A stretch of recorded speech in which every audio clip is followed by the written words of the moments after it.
A paz do Senhor, amados. Eu sou o pastor Adelci dos Reis.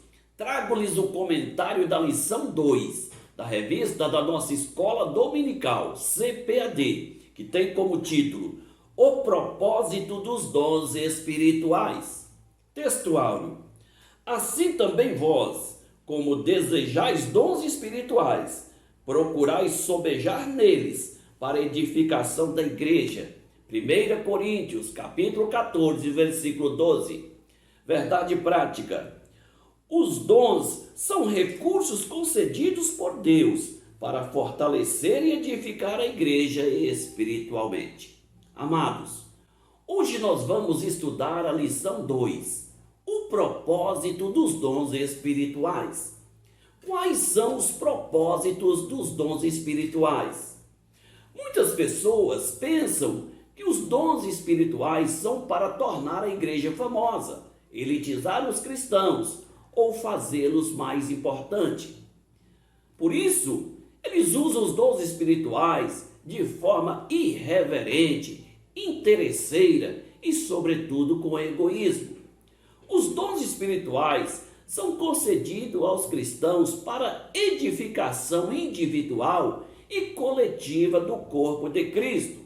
Por isso, eles devem ser usados com sabedoria, santidade, prudência e, sobretudo, amor, para que o nome do Senhor seja glorificado.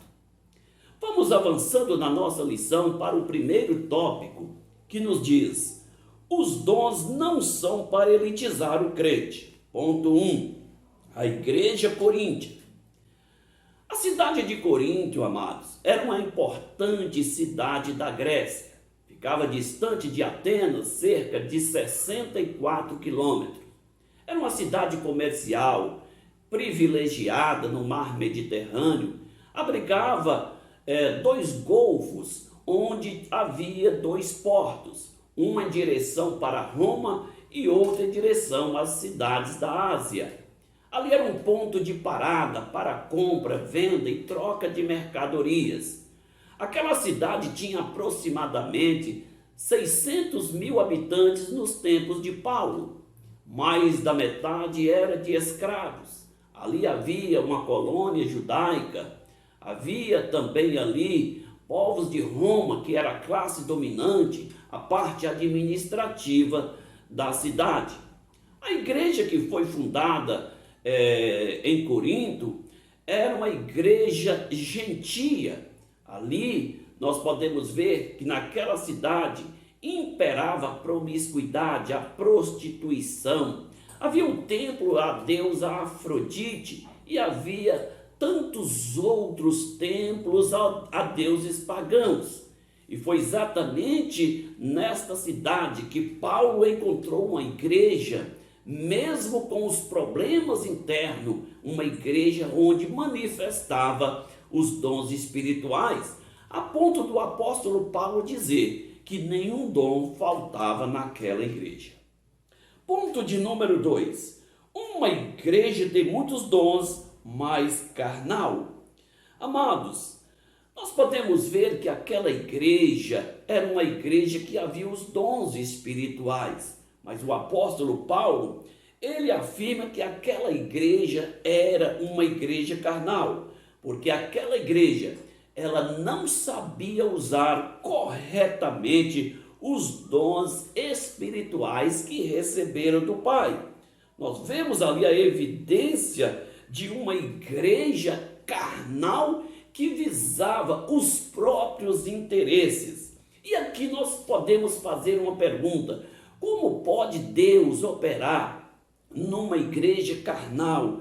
Como pode Deus operar numa igreja imoral? Nós podemos ver que o apóstolo Paulo, ele define os cristãos ali em Corinto em 3 dimensões. Nós podemos ver que estas 3 dimensões são as dimensões descritas por Paulo acerca do homem. E Paulo descreve o homem em 3 dimensões, sendo a primeira dimensão o homem natural, conforme a primeira carta aos Coríntios, no capítulo 12, o versículo 14. A primeira dimensão do homem natural, o apóstolo Paulo chega a dizer: ora, o homem natural, ele não compreende as coisas do Espírito. Nós podemos ver que a segunda dimensão descrita por Paulo acerca do homem é o homem carnal. O homem carnal é aquele que anda na carne, é aquele que anda nos impulsos da carne. Assim era a igreja em Corinto. Nós podemos ver o apóstolo Paulo no capítulo 3 e o versículo 1 da sua primeira carta aos Coríntios. O apóstolo Paulo ele diz: irmãos, eu não pude falar com vocês como a espirituais, mas como a carnais, porque havendo entre vós contendas e invejas, porventura não sois carnais? E ali nós vemos que naquela igreja, os crentes carnais diziam: eu sou de Paulo, eu sou de Apolo, eu sou de Cefas, eu sou de Cristo. A definição ali da carnalidade daquela igreja formava divisões e grupos. Na verdade, as grandes divisões são manifestas porque os homens, eles são carnais. Quantas divisões há no ministério? Quantas igrejas que são divididas por causa de homens carnais? Quantos grupos são divididos na igreja por causa da carnalidade? Quantas divisões existem entre círculos de orações e em mocidade por causa das atitudes carnais? Nós vemos que as ações carnais, amados, fazem com que as pessoas eles vivam e tenham as suas reações motivadas pela carnalidade. O apóstolo Paulo chega a dizer: se viverdes segundo a carne, morrereis, mas se pelo Espírito mortificar as obras da carne, certamente vivereis. O apóstolo Paulo detecta ali também o homem espiritual. Por isso o apóstolo Paulo, na sua primeira carta aos Coríntios, capítulo 2, versículo 15 e 16, ele diz: mas o que é espiritual discerne tudo, e por ele ninguém é discernido. Veja só, Paulo, ele afirma que o homem espiritual, ele tem a mente de Cristo. E nessa condição, amados, nós podemos ver aqui que a expressão que muitas vezes nós encontramos acerca das operações sobrenaturais define o que é o homem. Deus pode usar o homem carnal? Sim, tanto que usou ali na igreja em Corinto.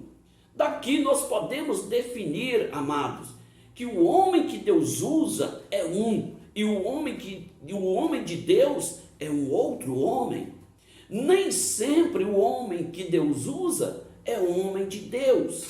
E por que Deus usa? Deus usa por causa do compromisso que ele tem com a sua palavra. Mas isso não faz um homem que Deus usa um homem de Deus. Nós podemos ver que o homem de Deus ele é diferente. Como é o homem de Deus? O homem de Deus é aquele homem que tem respeito na sua família. O homem de Deus é aquele homem que é considerado na igreja. O homem de Deus é aquele que alcança testemunho da sociedade. Muitas pessoas que são considerados homens de Deus apenas por ter um dom, ou apenas por ser usado, ou pregar bem, ensinar bem, ou ter alguma virtude, na verdade, eles não passam de homens que Deus usa. E é neste sentido que nós precisamos definir o que é um homem de Deus e o que é um homem que Deus usa. Na verdade, Deus usa por causa da sua misericórdia. E Deus, sendo soberano, ele usa a quem ele quer. Veja que Deus certa vez usou a jumenta para falar com Balaão, o profeta. A jumenta ela falou aquilo e viu aquilo que o profeta não pôde ver. Deus usou peixe, Deus pode usar até mesmo pessoas ímpias, dependendo da necessidade. Certa vez eu estava na cidade de Belém, fazendo um curso, e quando chegou no domingo à tarde, eu estava preparando para ir para a igreja, eu precisava fazer um lanche. Eu fui a uma lanchonete cerca de 300 metros de onde eu estava. E ali fiz um lanche rápido, tomei um refrigerante, comi um bolo. Aquele seria o meu jantar. Ali, me organizando para ir para a igreja. Paguei aquele lanche, saí. E quando eu chego em casa, o fundo de onde eu estava, havia um corredor e havia um fundo de aproximadamente 40 metros, onde tinha tanques para lavar roupa.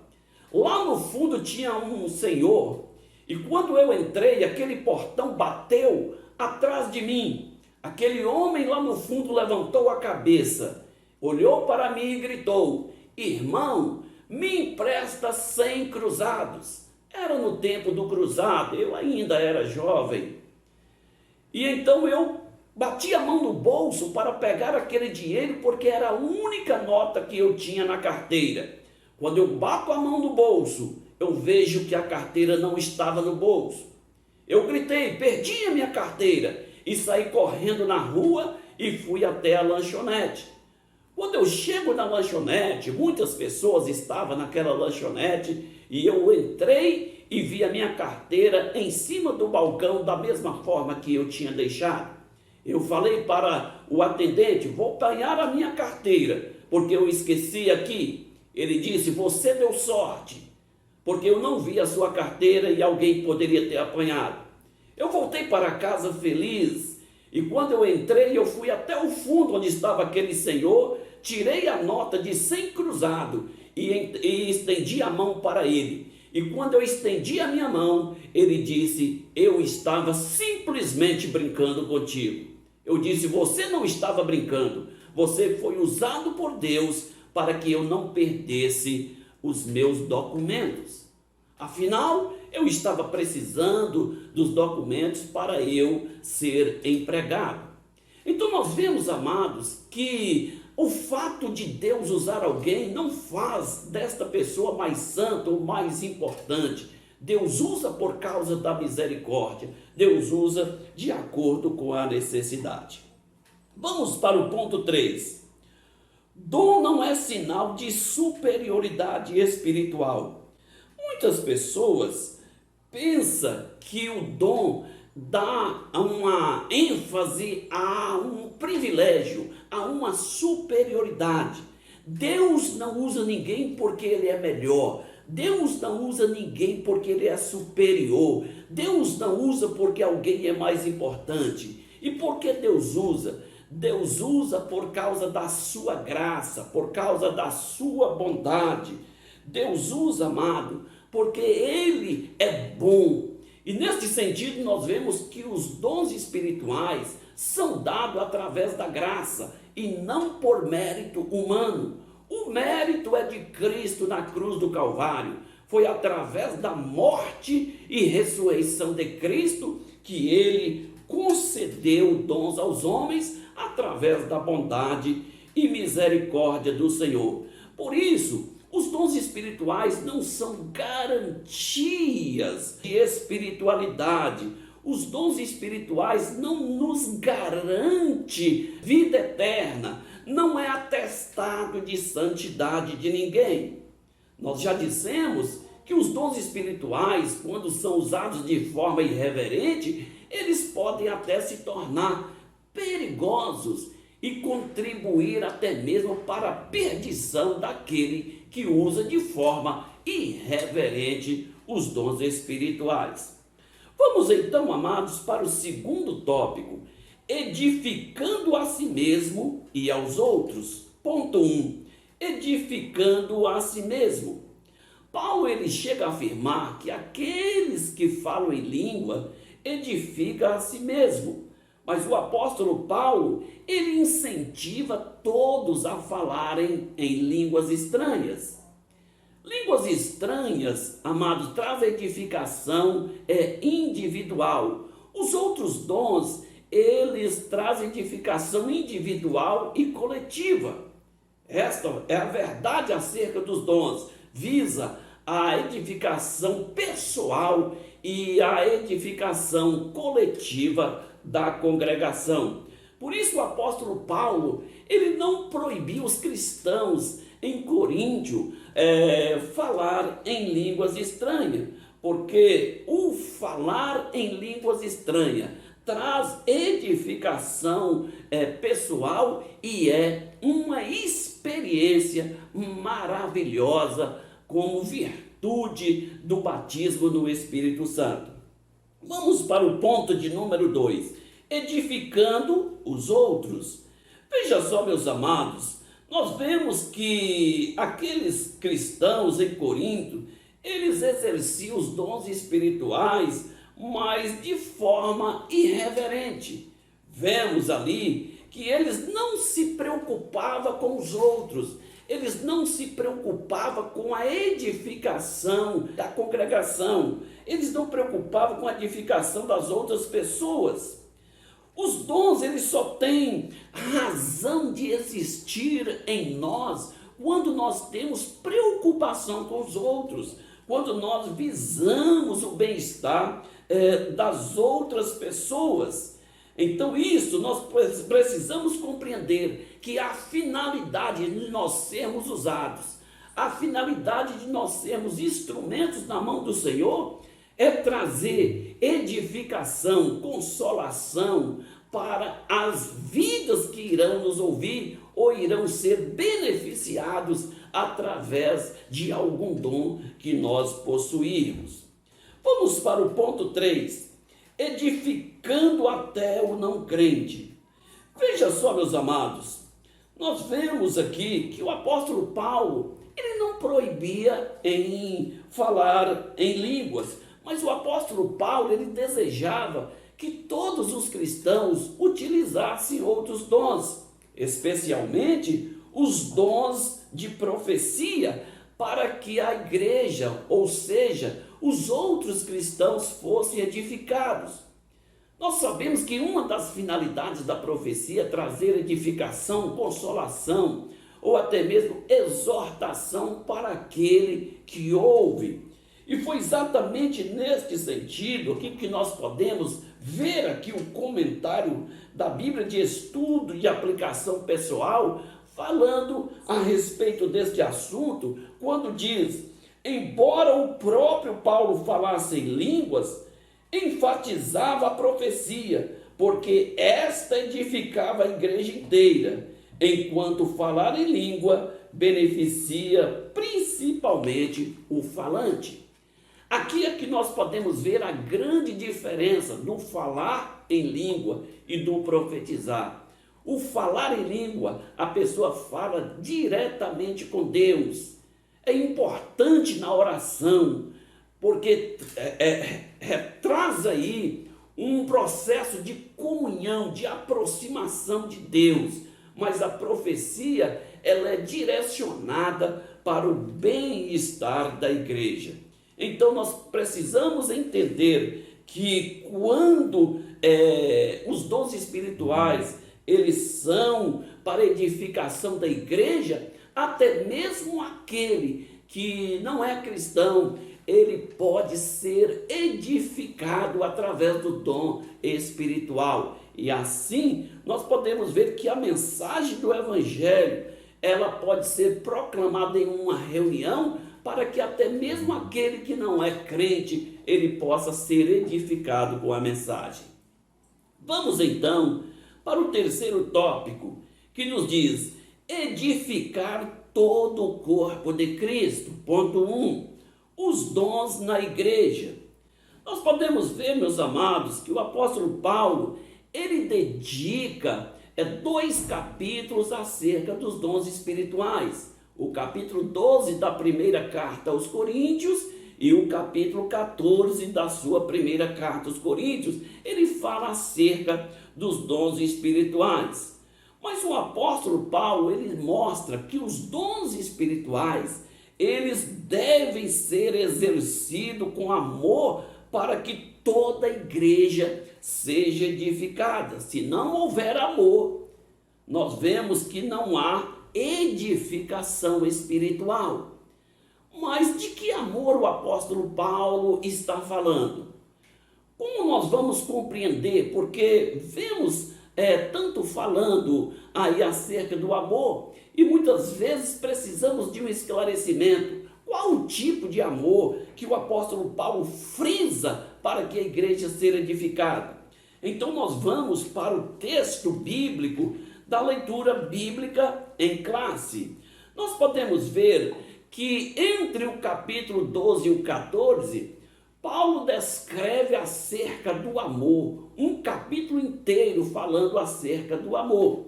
E aqui nós podemos ver no texto de 1 Coríntios capítulo 13, versículo 1, o apóstolo Paulo descreve: ainda que eu falasse a língua dos homens e dos anjos, se não tivesse amor, seria como um metal que soa ou como um sino que tine.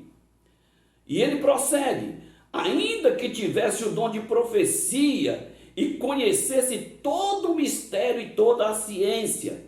Veja que o apóstolo Paulo, ele afirma que se você conseguisse compreender toda a ciência, ou seja, se você mergulhasse na onisciência de Deus, mas se não tivesse amor, não seria nada.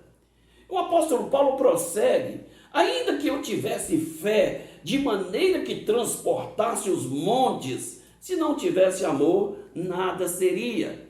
Aqui nós podemos ver que você poderia também mergulhar na onipotência de Deus, mas sem amor, de nada adiantaria. Nós vemos, amados, que a Bíblia, ela nos fala acerca do amor. Nós vemos aqui que há alguns destaques acerca do amor. Qual o amor que o apóstolo Paulo está falando? Nós podemos destacar 4 tipos de amor. O primeiro amor é o amor eros. Amor eros é aquele amor interesseiro, é o amor sexual, o amor que visa o prazer. A segunda classe de amor é o amor fíleo. O amor fíleo, amado, é o amor amizade, aquele amor de bons relacionamentos. E a terceira classificação do amor é o amor histórico, que diz respeito ao amor familiar, de bem-estar, de aconchego na família, de querer sempre o bem do cônjuge. Mas a quarta dimensão do amor é o amor ágape. E é esse amor que o apóstolo Paulo ele está falando, que se não tiver o amor ágape, ou seja, se não tiver o amor de Deus, nada seria. Nós podemos ter os dons, mas se o amor de Deus não estiver em nós, de nada adianta.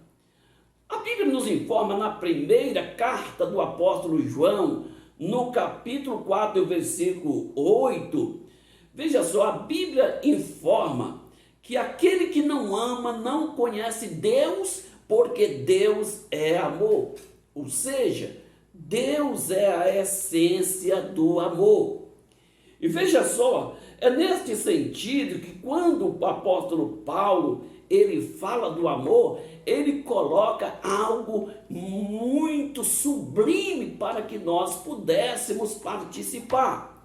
A Bíblia nos informa que o amor de Deus é derramado em nosso coração pelo Espírito Santo que nos foi dado. Romanos capítulo 5, versículo 5. Cristo é a expressão do amor de Deus, porque a Bíblia diz que Deus amou o mundo de tal maneira que deu o seu Filho para que todo aquele que nele crê não pereça, mas tenha a vida eterna. E Cristo, ele nos ensinou a amar. Nós precisamos aprender a amar, ou precisamos amar mais aprendendo com Cristo. Porque Jesus, ele disse: amai o próximo como a ti mesmo. E quando que eu vou amar o meu próximo como a mim mesmo? É quando eu me colocar no lugar do próximo. É como eu sentir as dores que o próximo sente. É quando eu me ver no meu próximo. Foi exatamente isto que Jesus fez. Jesus, ele colocou em meu lugar. E é assim, amados, que é a recomendação bíblica. Nós podemos ver em 1 João capítulo 3, versículo 16, a Bíblia diz: assim como Cristo deu a vida por nós, também nós devemos dar a vida pelos nossos irmãos. Quando este sentimento nobre de Deus, que é o amor, estiver manifestado em nós através do Espírito Santo, e que este amor foi gerado em nós através do fruto do Espírito, que é amor, nós vamos amar de verdade.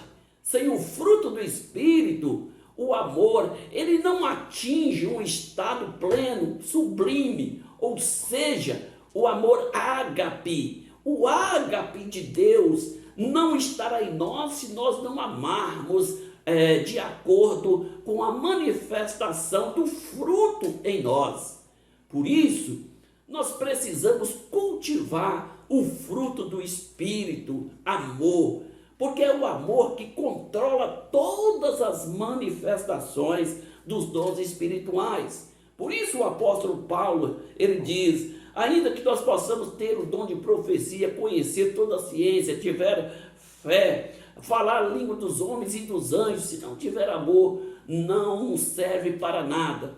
Por quê? Porque o amor, ele transforma, o amor, ele muda. É exatamente isto que o apóstolo Paulo, ele traz para a igreja acerca dos dons espirituais que devem ser exercidos com amor. Então nós precisamos ver que o amor, ele não age com egoísmo. Havia egoísmo na igreja de Corinto. Os crentes eram individualistas. E onde há individualismo, amado, o amor não pode prevalecer. Então os dons espirituais, eles devem ser realizados, manifestados em nós, mas sobretudo ser controlado pelo amor de Deus que está também agindo em nós, ou pelo menos deve agir em nós. Vamos então para o segundo ponto: os sábios arquitetos do corpo de Cristo. Veja só, quem são os arquitetos do corpo de Cristo? São os ministros. Nós podemos ver que Deus, ele levanta homens para edificar a igreja espiritualmente, para edificar moralmente e edificar a igreja, amados, através da palavra, para edificar a igreja na doutrina. E nós sabemos que esta é uma forma da igreja ser edificada, para a igreja ela ter uma vida, uma atmosfera espiritual plena, para ela ser edificada moralmente ou doutrinariamente. E aqui nós podemos ver que o fundamento da igreja já está posto. A Bíblia diz que nós não podemos colocar outro fundamento no qual é Cristo. E por esta razão, nós podemos ver que Paulo, ele traz uma advertência, até mesmo em nossos dias, para os obreiros do nosso tempo, para os cristãos na era contemporânea, quando ele diz aqui, em 1 Coríntios, capítulo 3, versículos 10 e 11, ele afirma: mas veja cada um como edifica sobre ele, porque ninguém pode pôr outro fundamento além do que está posto, o qual é Cristo. Nós não podemos abrir mão desse fundamento, mas assim nós precisamos, como sábios arquitetos, continuar, amados, realizando a obra do Senhor. Vamos para o ponto 3. Despenseiros dos dons. Aqui nós vemos o apóstolo Pedro trazendo aqui estímulo, ou seja, exortando a igreja acerca da administração dos dons espirituais. E quando Pedro ele exorta a igreja acerca dos dons espirituais, ele coloca aqui como uma metáfora a figura do dispenseiro. O que era o dispenseiro? Dispenseiro, amados, era alguém na antiguidade que era nomeado para cuidar da dispensa, para cuidar do alimento, para prover o alimento, para distribuir o alimento na família. Aquele dispenseiro, ele cuidava somente da dispensa, para que a família não recebesse alimento estragado. Assim também, nós somos dispenseiros do Senhor. Precisamos tomar cuidado com o alimento espiritual da igreja. Nós não podemos deixar faltar o alimento na mesa, o alimento espiritual à mesa da igreja. Nós não podemos distribuir um alimento estragado para a igreja, porque nós precisamos dar conta dessa dispensa, nós precisamos prestar conta com o Senhor que nos nomeou. E neste particular, nós não podemos brincar de evangelho. Precisamos usar a palavra plena, precisamos pregar um evangelho pleno, genuíno, um evangelho verdadeiro. Nós não podemos cair nessa onda moderna de um evangelho fácil, de um evangelho de facilidades, de um evangelho que não transforma vidas, de um evangelho que não muda o caráter das pessoas. Por esta razão, muitas igrejas estão alimentando de forma errada, comendo comida estragada, está fazendo mal para a igreja, porque o alimento não está satisfazendo, não está gerando saúde espiritual para a igreja, não está gerando vida para os cristãos. Por isso, nós não podemos ir além da Escritura e nem ficar além das Escrituras. Nós precisamos manejar bem a palavra do Senhor para que nós possamos distribuir o alimento genuíno como bons despenseiros do Senhor. Amém, amados? Que Deus nos abençoe.